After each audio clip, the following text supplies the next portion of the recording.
All right, I thought today was a good work day. You know, guys came out, they had energy, they had purpose. Really trying to push to another level in correcting some of the issues that have shown up, whether it's communication, technique, fundamentals. Making sure that as a football team we're continuing to grow. I thought we had good work and some good physicality that showed up today. Obviously, Tuesday installing game plan, different looks, things that we might see, but also just preparing and getting better at all things that we that might show up. And so, I thought our guys had a good approach. Continuing to work to be better than what we've been, and that is the expectation come Saturday. That's the demand we're putting on ourselves. And it starts in your preparation. Starts in what you do in the meeting room, how you can transition that out to the field. You had a few mistakes that showed up where we got to be better, we got to be more focused, we got to continue to communicate at a higher level. But I thought our guys, the mindset was well as they hit the field today. Brock Lynn seemed like he had a good practice today. What kind of growth have you seen from him? And do you kind of hope to see him play this week? I think Brock's worked at a high level. Obviously he was injured and missed 3 or 4 weeks, but he was very involved, in all things that we were doing meeting-wise, controlling all the things that he could control in that time, and I think he got better through it. But I see growth, and he's a very talented young man. He's got great ability.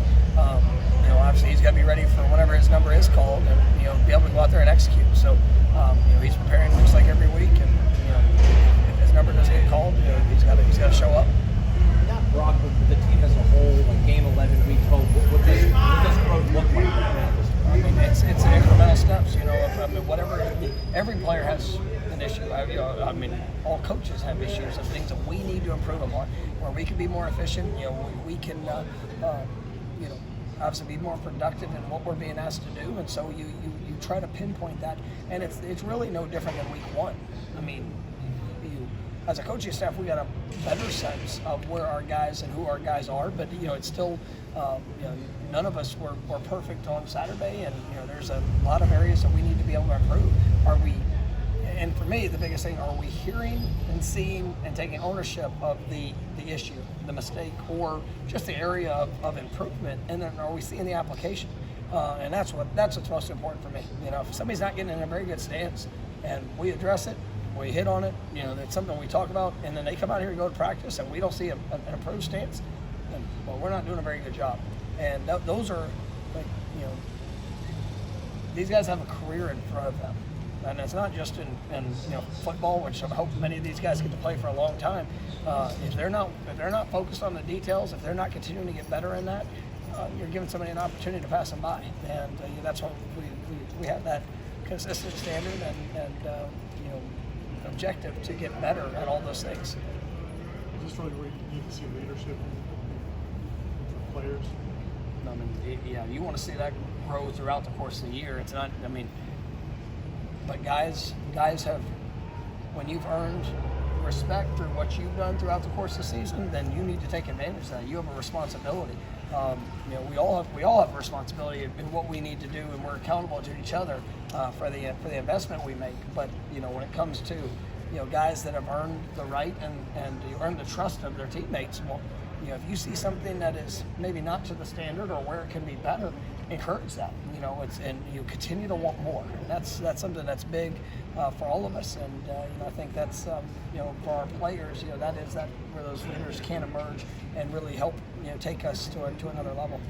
For some of the seniors, do you think it's starting to hit on that Saturday could be the last time they play at Doak ever? Well, Saturday will be the last time they play at Doak ever for all the seniors. So it's it's real, and we spend a lot of time.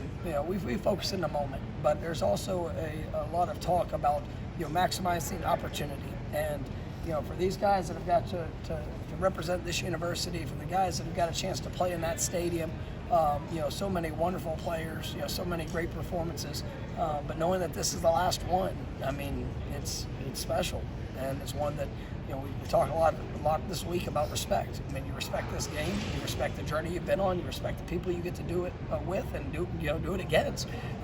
But it's It's been impressive. It's been impressive to see these guys and what they've been able to do, and we need to respect that and go play better than we've ever played in that stadium.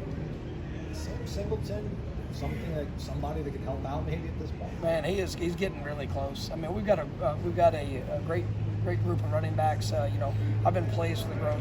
Keziah's done some really good things throughout the year. I mean, obviously, Rodney Hill, I think, has got an unbelievable future in front of him. Trey and LT. CJ Campbell, he was coming off a little bit of an injury, so but Sam he is pushing and he's taking advantage of every day, every week. You've really seen some tremendous growth, and I think he's got a real chance to be a great player. And we were excited about him when we signed him, and he's been every bit of what we thought, and maybe even more. He's in a really good room, and I think it's you're seeing that progression and ready to take another step. I feel like you're a little bit superstitious. You're going to let us talk to your snapper, I feel like. I guess how What? confident. I mean, Is this from the people? no, this is just an observation. I mean, it feels like you talked about when people don't know the name of your long snapper, your holder. I think it's a good thing. His name's James Rosenberry. I love it. I talked about him the other day in the press conference, and I said he got to break the rock, or not break the rock. Alex broke the rock, but he was the player of the week because he does a dang good job. So where are we going with it? Are you asking a question? No, it's just you feel that confident about how consistent he's been and how much you appreciate what he's done for the program. Absolutely. I mean, that's and I'm not superstitious when it comes. I like routine. I like things that you do certain ways. But I mean, you go play the game and you get better and you do your job to a high level. And I mean, that's one of the best deep snappers in not just college football. I think he's one of the best deep snappers out there.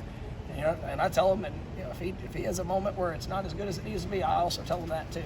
But he pushes, he works, he invests to an elite level, and that's where you can be confident in the moment. You don't get caught up. Oh my goodness, don't say this or don't do that or whatever. Go be you, and that's what that is. And whether it's snapper, quarterback, football team in general, we're not timid when it comes to that. You go be better. And that's where these guys, they bring the right mindset and approach. But yes, that's why he's talking today, because he's dang good. Go good? Thanks, Coach. Thanks, Coach.